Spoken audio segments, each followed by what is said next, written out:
রাজধানীর রায়ের বাজার কবরস্থানে অজ্ঞাত পরিচয়ে দাফন হওয়া জুলাই গণ অভ্যুত্থানের শহীদদের পরিচয় মিলবে ৭ ডিসেম্বর থেকে বলে জানিয়েছেন স্থানীয় সরকার উপদেষ্টা আসিফ মাহমুদ সজীব ভূঁইয়া।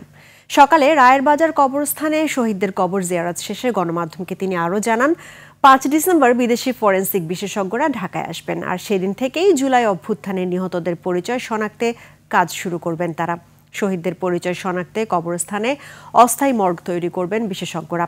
এই সংক্রান্ত যাবতীয় প্রস্তুতি কর্তৃপক্ষ শেষ করেছে বলেও জানান উপদেষ্টা আসিফ মাহমুদ।